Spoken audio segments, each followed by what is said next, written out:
Assalamualaikum warahmatullahi wabarakatuh.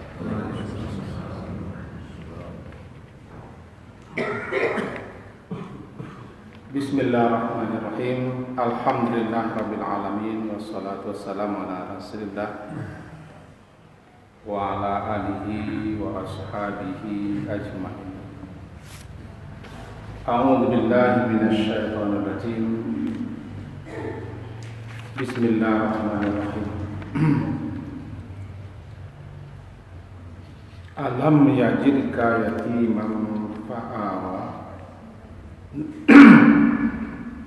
wa wajadaka dhallan fahada wa wajadaka 'ailan fa'aghna wa ammal yatima fala taqhar wa ammas sa'ila fala tanhar wa amma bi ni'mati rabbika fahaddith.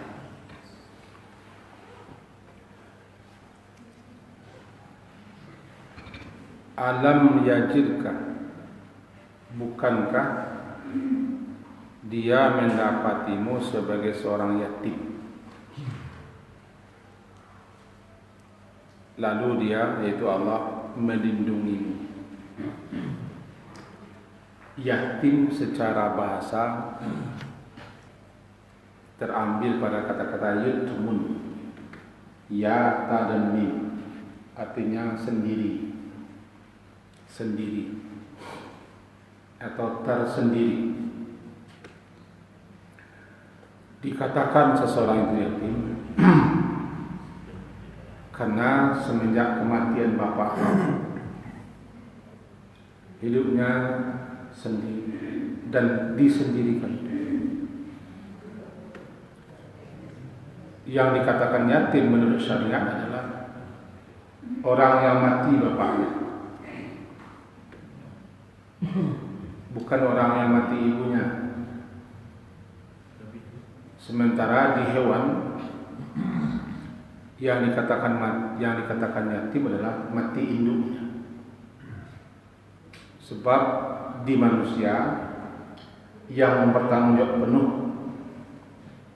kepada sang anak adalah ayah atau bapak. Ibu hanyalah mengasuh. Ibu mengasuh. Sementara di binatang, sebagian besar binatang yang bertanggung jawab penuh terhadap anaknya adalah induknya. Maka di sisi itu disebutkan bagi manusia yang yatim itu adalah kematian bapaknya, dan itu tidak bisa diubah, dialihkan.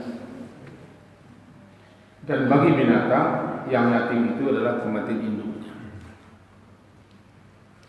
Kita di Sumatera Barat atau di Minang dibagilah yatim itu kepada tiga. Pertama namanya yatim piatu,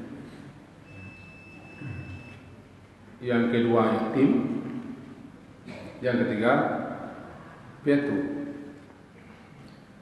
Yatim piatu itu diistilahkan untuk orang yang kematian bapak dan kematian ibu, bernama yatim piatu. Kalau bapaknya saja yang mati disebut dengan yatim. Jika ibunya yang mati, piatu. Adakah pembagian seperti itu terdapat dalam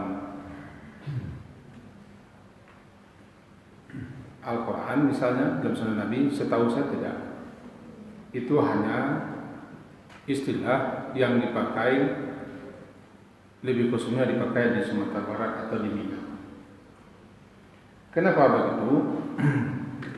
Kalau bahasa Arabnya ba mampu itu. Kita kanlah sama-sama mengerti di negeri kita, di negara kita adatnya kan material kita bersuku kepada suku ibu. Bahkan di kebanyakan daerah masih terjadi suami tinggal di rumah istri, di rumah mertua, maka terasa betul bahwa kalam perempuan yang bertanggung jawab terhadap anak. Sehingga kalau mati ibu berbeda dengan mati bapak. Di negeri Arab dan begitu juga dalam Islam, kematian bapak itu hilang seseorang, hilang yang menangguhnya, yang melindunginya, yang menafkahinya, yang bertanggung jawab tentang kelangsungan pendidikannya. Sehingga semenjak si ayah mati, maka anak itu tersendiri, karena ibu kembali lagi kepada keluarga besarnya. Habis masa idahnya, kalau ada nanti orang yang akan meminangnya, dia kawin lagi, anak diasuh oleh keluarga bapak. Ketika itu si anak merasa tersendiri, apa nama dia, yatim. Yutmud, tersendiri, yatim, orang yang sendiri dalam hidupnya. Sedikit kita garis bawahi, istilah yatim itu tidak bisa dirubah dan ditukar kepada istilah lain. Oh enggak, kalau di kami yang yatim itu loh. Nah, ini kok yatim kok bahasa agama, istilah agama, hukum agama. Di kami yang yatim itu sebagainya yang kematian ibu tidak bisa dirubah. Kan lebih baik kematian ibu daripada kematian ayah. Masalahnya bukan lebih baik, masalahnya yang yatim daripada agama adalah yang kematian bapak. Barik tidak barik lain gaji. Ya barik kematian ibu, sialan tidak barik kematian ibu. Saya kematian ayah misalnya barik, apalagi kematian ibu. Ibu yang mengasuh, ibu yang mendidik, ibu yang memelihara, ibu yang menjaga. Ketika ayah tidak ada, ya baliklah. Tapi yang namanya yatim tidak bisa diubah menjadi yang kematian ibu. Yatim dalam istilah agama kematian ayah. Masalahnya kita adalah adatnya, tradisinya seperti itu. Di mana seorang suami atau seorang anak tinggal di rumah keluarga ibu bersama-sama nanti dengan keluarga besar ibu. Lebih-lebih saya di rumah gadang malah. Di rumah gadang ada yang kamarnya sekian, sebanyak anak gadis itu kamarnya. Di situ nanti berhimpun keluarga besar. Anak-anak tumbuh di situ. Maka jadilah anak itu berada di rumah keluarga besar ibu. Nah, saya hanya menjelaskan apa itu yatim. Yatim seperti inilah yang dituju oleh agama. Itu yang kematian bapak satu. Kemudian yatim yang dikatakan yatim itu adalah sampai balik. Kalau sudah balik tidak yatim lagi. Kalau sudah ba'dal ihtilam, sudah anak itu balik bermimpi, tidak dianggap yatim. Namanya tidak yatim. Bukan berarti kita tidak memperhatikannya, tidak membantunya, tidak menolongnya, atau membiarkannya terlantar. Tidak, namanya tidak yatim lagi. Sebab yang anak yatim itu sebelum usia balik. Ini juga masih butuh bantuan. Ibu terlantar, malah bisa menjaga diri.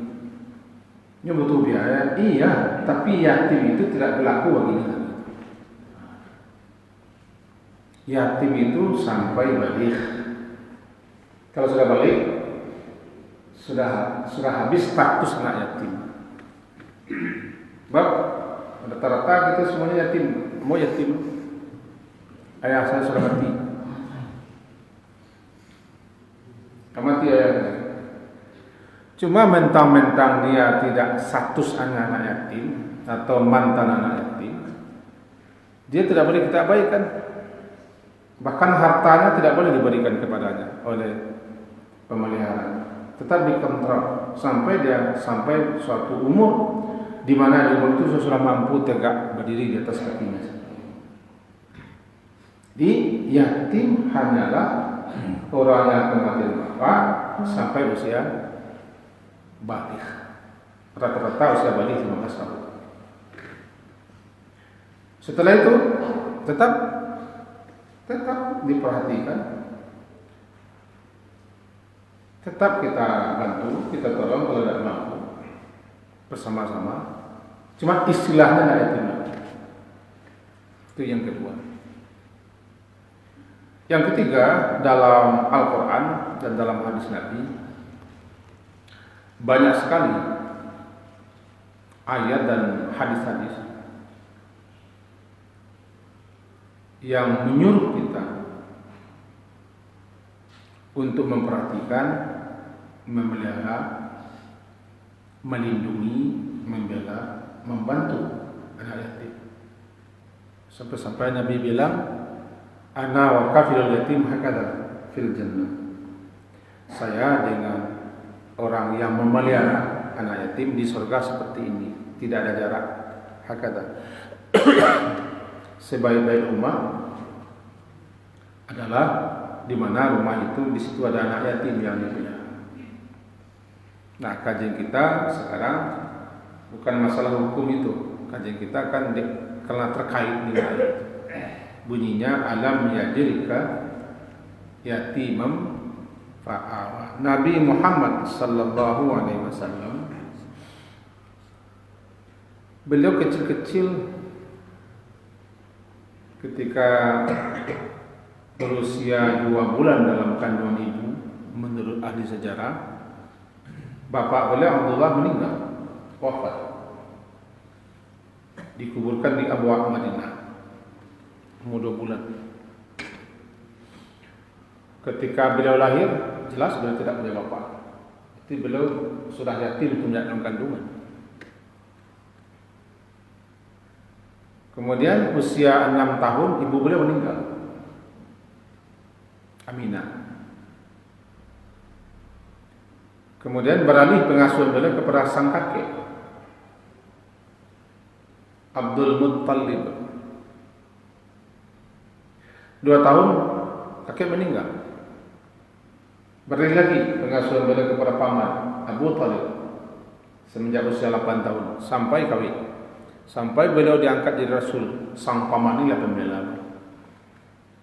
Ayahnya Ali bin Abi Talib, itu Abu Talib, paman daripada Nabi Abu Talib. Nah, ini yang ditegaskan dalam ayat ini. Alam di sini diterjemahkan, saya lihat bukankah alam, dalam istilahnya istifhamnya takriri. Pertanyaannya bukan untuk dijawab, tapi pertanyaannya menegaskan dan memantapkan. Sehingga bukankah alam, bukankah jadikah Tuhanmu mendapatimu, menemukanmu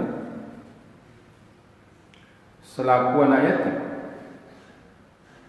Artinya, bukankah engkau dulu yatim ya Muhammad? Ka ini kan tertuju kepada dari Muhammad, yajidka, ka kepada Nabi Muhammad. Karena memang surat ini kan surat khusus untuk hiburan bagi Nabi Muhammad. Karena beliau dicela, diolok-olok, dan dituduh bahwa Tuhan telah meninggalkannya, membiarkannya begitu saja. Kan itu ayat yang nampak. Wadduha wal-laili idza saja ma wadda'aka rabbuka wa ma qala. Tuhanmu tidaklah meninggalkanmu dan tidak pula benci, sebagaimana tuduhan, cemohan, ejekan, olok-olokan orang kafir, orang Quraisy, bahkan ejekan daripada ante beliau sendiri, itu istri Abu Lahab. Beliau dituduh telah ditinggalkan oleh syaitan, menghibarkan hati beliau, mendukakan, menyedihkan karena diolok-olok. Lebih-lebih wahyu tidak turun sekian lama, tidak turun wahyu.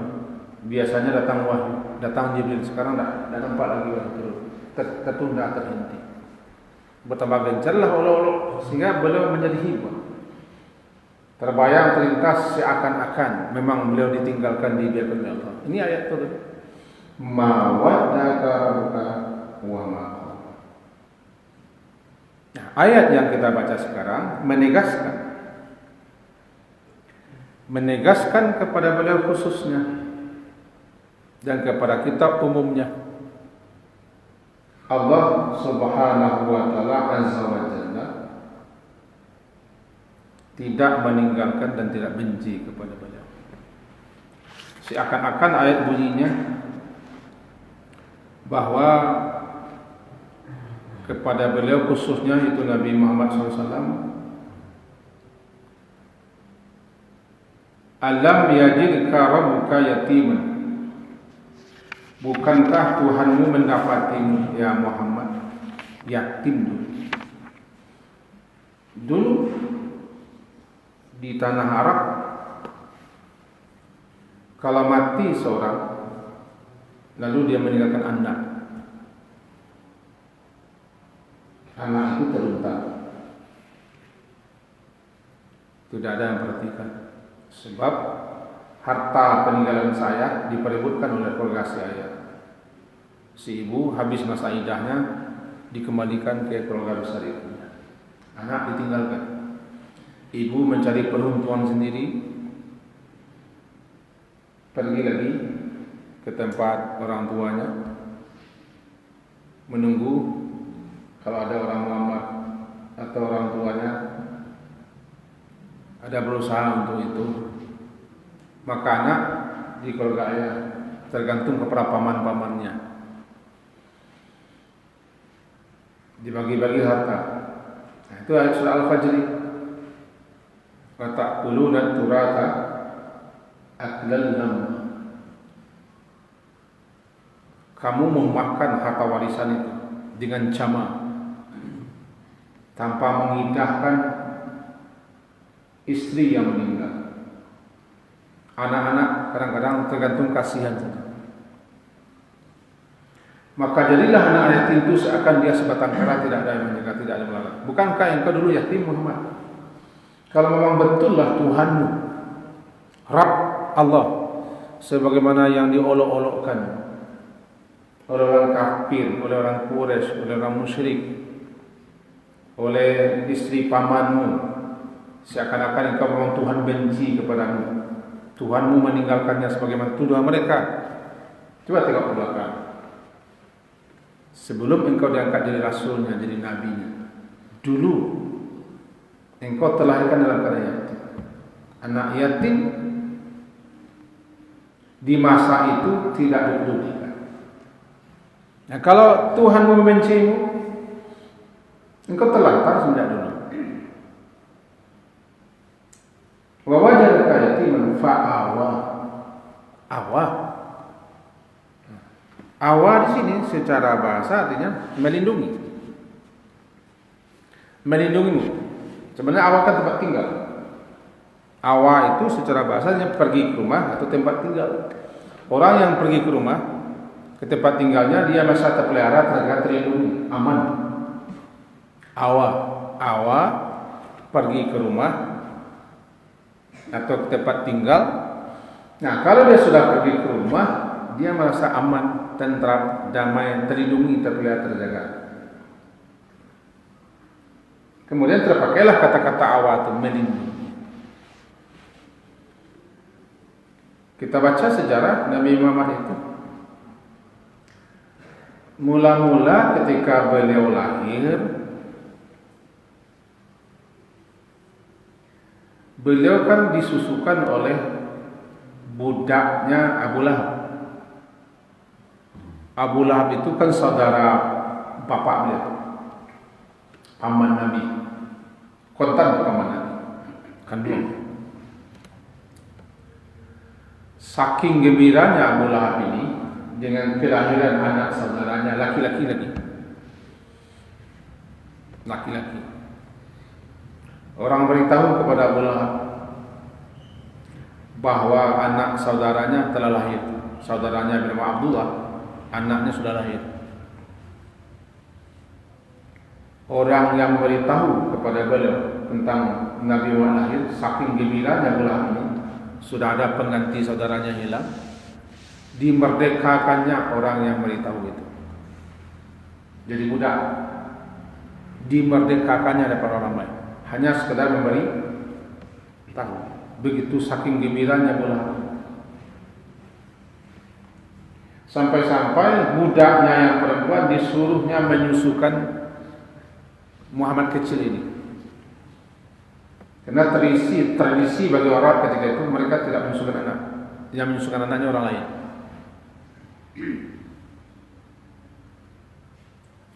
Lalu kemudian datanglah perempuan-perempuan pelosok, perempuan-perempuan dusun, perempuan-perempuan guru ke kota, musim mencari anak yang akan disusukan. Namanya ibu susu. Ibu susu, nanti siapa yang dapat anak susu dibawa ke kampung, dibawa ke pelosok. Hiduplah anak kecil-kecil di pelosok itu.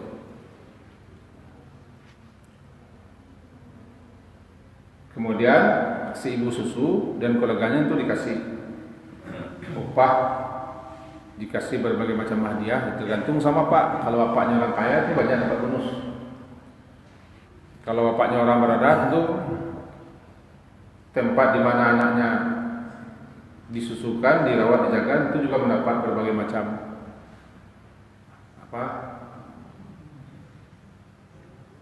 bantuan-bantuan. Nah, suku Sa'diyah datang pula lah ramai-ramai ke Makkah. Ini namanya musim. Kalau perempuan itu musim pula. Perempuan yang beranak itu udah punya susu. Punya susu datang ke Makkah. Maka mereka menawarkan diri untuk menyusukan anak-anak yang ada kecil-kecil. Yang lain sudah dapat. Tinggal Nabi Muhammad tidak ada yang dapat, tidak ada yang menyusukan karena ada yatim. Dia yatim. Kalau yatim tentu orang tidak mengambil. Kenapa tidak mengambil? Bapaknya tidak ada. Kalau ada bapaknya tu siapa yang akan ngasih bonus, ngasih hadiah dan segala macam. Sehingga terlantar semua, tidak ada yang mau mengambil sebagai anak susu, tidak ada. Yang lain sudah dapat.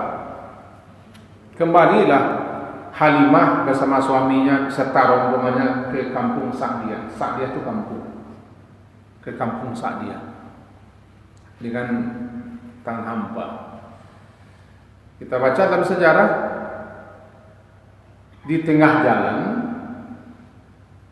berundinglah suami istri. Kalau bahasa awak di tengah jalan berpikir-pikir ialah laki bini Halimah dengan suaminya. Daripada tidak mau bawa-bawa, kita pulang. Yang lain ada anak untuk disusukan. Daripada tidak, kita ambil itulah anak yatim je kau. Kita ambil itulah anak yatim cakok, anak yatim tadi. Biarlah, kita asuhlah. Lalu yang menggerakkan hati Halimah dan suaminya balik ke Makkah, menjemput Muhammad kecil yang tidak ada nama menyusukan. Karena bapak nak ada. Kalau bapak nak ada, saya akan bagi bonus, saya akan bagi hadiah. Orang mau menyusukan anak kan dapat bonus, dapat hadiah, di samping dapat tunjangan. Pikir-pikir dua suami istri cakap. Balik setelah kita balik ke Makkah, kita ambil setelah anak yatim. Mudah-mudahan kita dapat berkah. Kita begitulah kisah. Baliklah Halimah bersama suaminya. Akhirnya Muhammad kecil dibawa ke kampung Sa'diyah. Itu makanya ibu susunya namanya Halimah Sa'diyah. Halimah itu Sa'diyah. Halimah daripada kampung Sa'diyah. Dibawa, dibekal. Ketika itu ya, wa wajada adam yajidka yatimam fa'awa. Dulu engkau yatim, tidak ada yang mau mengasuh, menyusukan tidak ada. Lalu Tuhanmu awa, Tuhanmu melindungimu dengan cara memberikan rasa kasih, rasa iba. Pertama daripada keluarga halimah, iba artinya biarlah kita ambil juga lah. Mudah-mudahan ini membawa berkahnya ini. Diambil. Itu yang di antara lain yang awa, melindungi. Awa itu arti dasarnya tadi kalau kita kecil, awa kembali ke rumah. Awa artinya tempat tinggal. Lalu kenapa melindungi jadinya? Orang yang pulang ke rumah kan terlindungi. Orang yang kembali ke rumah dan ke tempat tinggalnya, dia akan merasa aman. Rumahnya aman baginya. Awa melindungi. Seakan-akan melindungi itu anak itu sudah tak aman, tentram, damai. Sudah berada di rumah. Adam jadikan yatim fa'al. Hiduplah di rumah di kampung Sa'diyah sekian lama, disusukan oleh ibu susunya. Nah, sedikit mengenai ibu susu, ya, sedikit ya. Dalam agama kita, dalam syariat kita, seseorang kalau menyusu kepada seorang perempuan, perempuan itu berubah menjadi ibu susunya. Anak-anak perempuan itu berubah menjadi saudara susu, saudara sesusuan, tidak boleh kawin, tidak boleh kawin. Dan siapa saja yang menyusu kepada sang ibu itu semuanya saudara, saudara sesusu, tidak boleh kawin-kawin. Itu nanti makanya bank susu, karena ada namanya bank susu. Bank susu itu susah. Susahnya bagaimana? Kalau tidak jelas nanti bagaimana itu? Yang akan menyusu, bank susu itu kan seorang perempuan menabung susunya di bank. Itu bahasa. Nanti orang yang butuh susu bisa minta kepada itu labor itu, anaknya butuh susu ini. Nah, semua yang menyusu kan menjadi saudara susu semuanya. Bagaimana membedakannya? Karena statusnya sudah menjadi saudara. Contoh ketek kalau salah.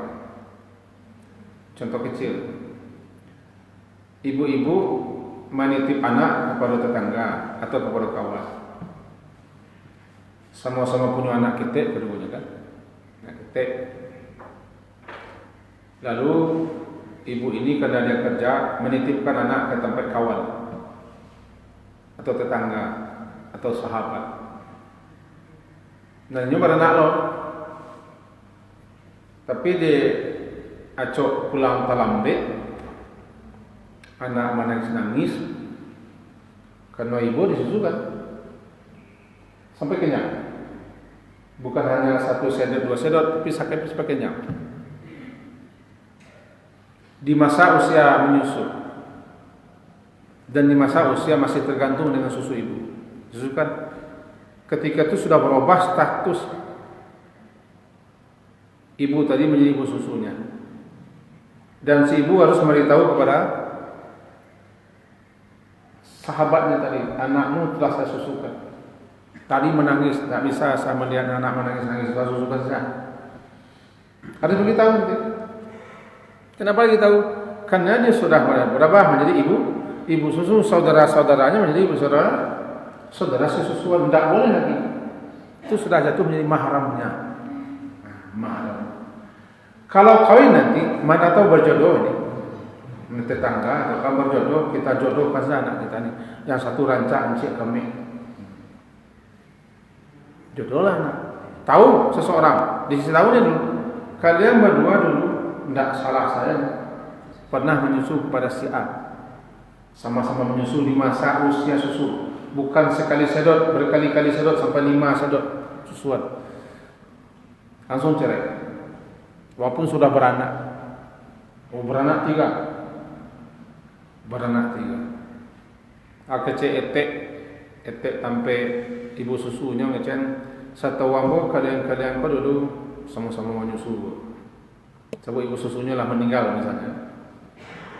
Yo bana yo ambo mana mencari otomatis perkawinnya putus, anak sama-sama dipelihara, sama-sama dijaga karena mereka saudara.